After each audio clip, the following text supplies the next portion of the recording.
Obituario LGBTI mexicano. Agradezco el apoyo de Javier Lizárraga y Edgar Fernando Sansores a la memoria de nuestros muertos. La palabra obituario viene del latín obitus, cuyo significado es fallecimiento. Por lo tanto, el obituario es un registro de fallecimientos. Si bien durante toda la historia hemos contado con obituarios en distintas culturas, estos no se popularizan hasta el siglo XIX, primero en Europa y luego en todo el mundo gracias a la prensa, que señalaba entonces no solo las fechas en que había fallecido el personaje, sino describía en unas cuantas líneas su vida y obra. Siguiente imagen, por favor. Esa es la página en Facebook del obituario LGBTI mexicano. Y bueno, en México las agencias funerarias y los periódicos señalan ya desde el siglo XIX el fallecimiento de personajes de las élites políticas, económicas, sociales, culturales y recientemente artísticas. Sin embargo, ninguna de ellas hace alusión a la vida privada de los sujetos honrados. Tan solo se llega a vislumbrar alguna referencia con palabras como era celoso de su privacidad, mantenía en hermetismo su vida privada, entre otras cosas para sugerir tal vez que su vida no se regía por las normas heterocéntricas que siguen rigiendo nuestra sociedad. Siguiente imagen.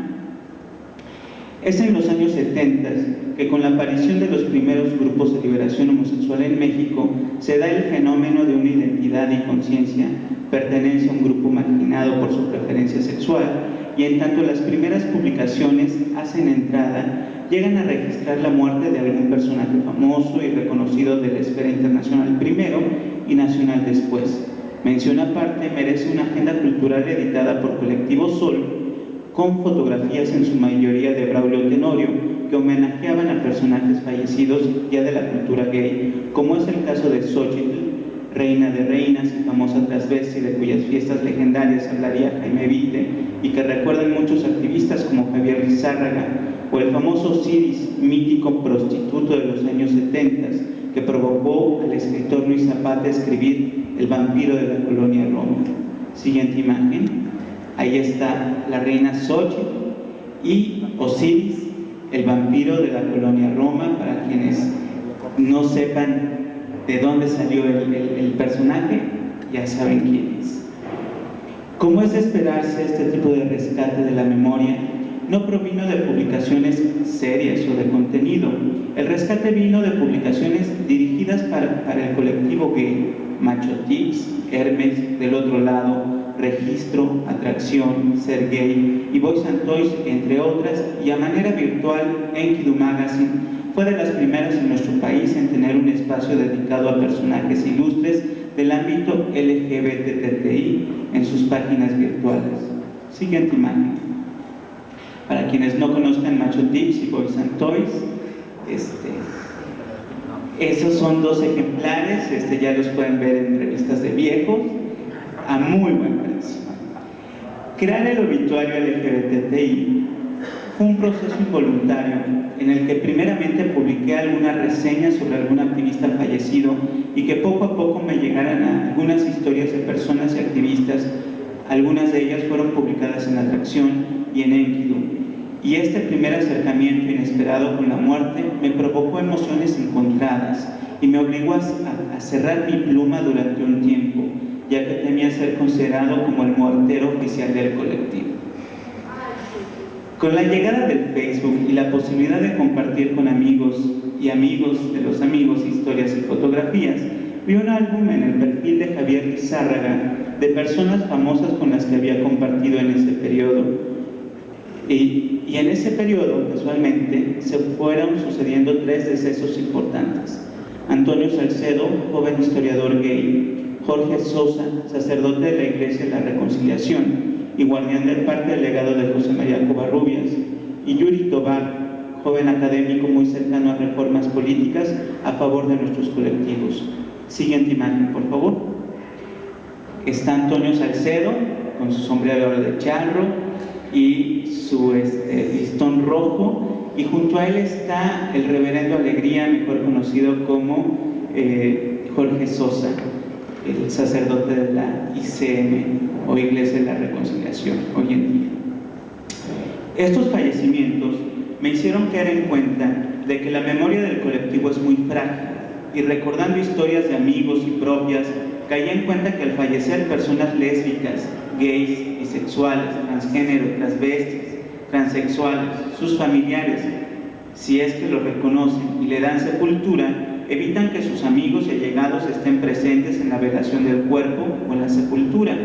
Y muerto el hermano incómodo, la tía soltera o el pariente, suelen tirar archivos, fotografías, diarios, revistas, libros, conjurando así cualquier mancha que pudiera quedar en la familia, y sobre todo negándoles la posibilidad de tener un lugar en el árbol genealógico, como fue el caso de Ricardo Alessio Robles, a quien sus hermanos los políticos Vito y Miguel Alessio Robles le negaron la perpetuidad siquiera con una línea en sus memorias, y del cual no se ha encontrado imagen alguna. Siguiente imagen.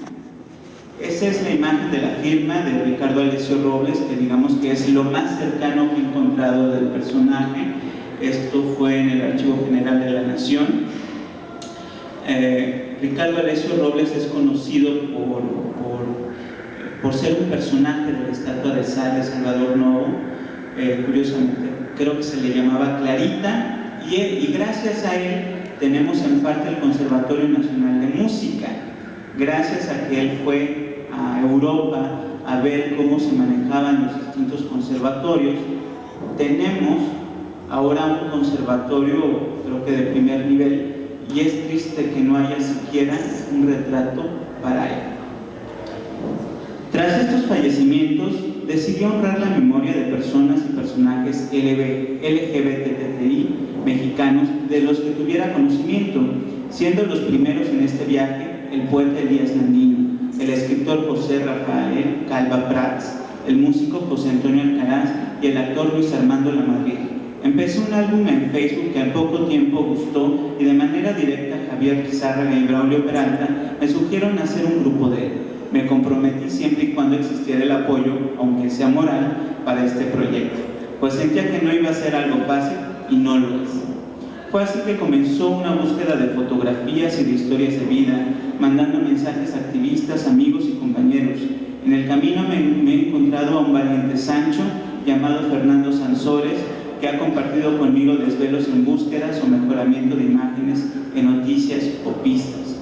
En el proceso pude encontrar en el Archivo General de la Nación una foto de Antonio Adalid Bradel, Toña la Mamonera para los amigos de Salvador Novo y uno de los participantes del baile de los 41, y en palabras del investigador Javier Sánchez Ruiz, entendí la dificultad que vendría para encontrar y desentrañar historias al preguntarle si la familia de Antonio les había comentado o sugerido algo sobre este personaje, y él contestó: mi estimado Alonso, su sobrina nieta, y es una persona muy mayor que desde luego nada podría decir, porque de los vicios o las bondades de las personas poco se hablaba.